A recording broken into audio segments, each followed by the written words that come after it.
durog. Yung putik doon, nasemblang yung kasama namin, yung sniper. So sa mga riders na gusto pumunta dito, gusto mag-organize ng mga charity, saan tayo?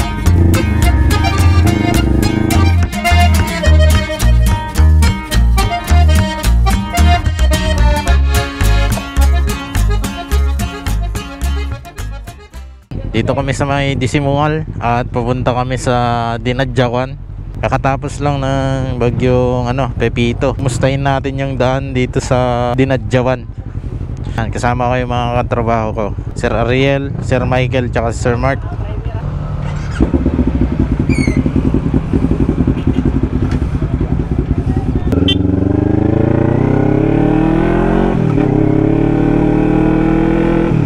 So quick ride lang tayo, balikan lang din kami.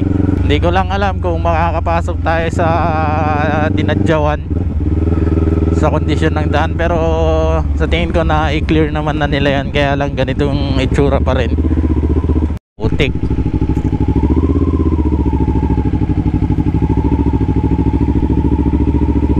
Brown out pa rin dito sa kanila kasi dami rin nagtumba ang mga poste ng kuryente.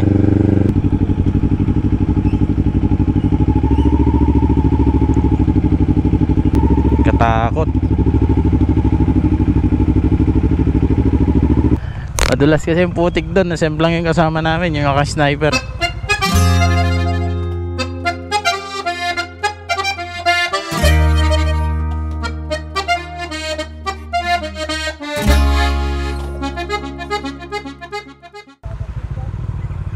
Pero goods naman, wala namang tama. 20 lang ata yung takbo niya nung tumumba.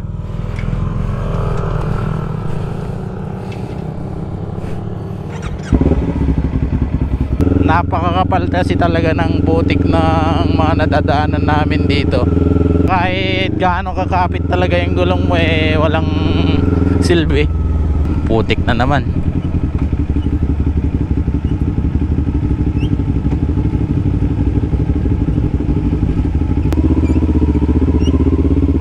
Naubos yung mga bahay. Kawawa naman yung mga tao dito.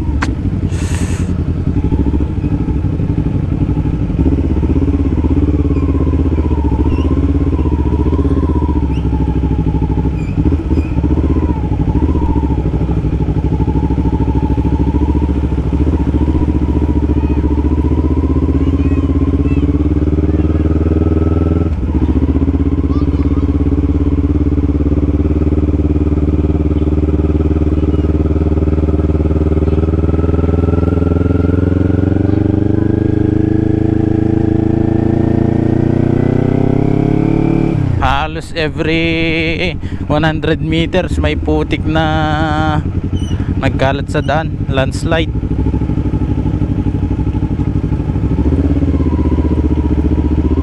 Hindi ganito yung daan na nakikita ko pag pupunta akong Dinadjawan. Sobrang laki ng pagbabago.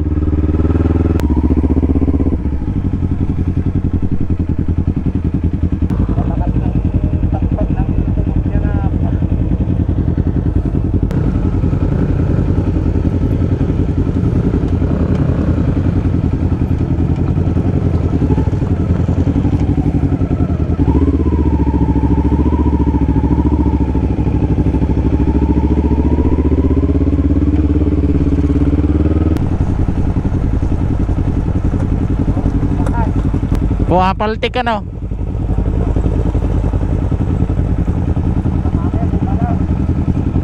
Huwag lang sana kumalas yung kadena niya, kasi parehas kami, maluwag yung mga kadena namin.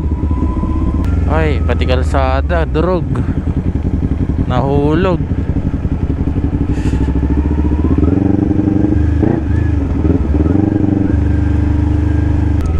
Dati pag nagra-rides kami dito, tuwang-tuwa kami. Pero ngayon parang ang hirap makaramdam ng tuwa dahil sa iniwan ng bagyo.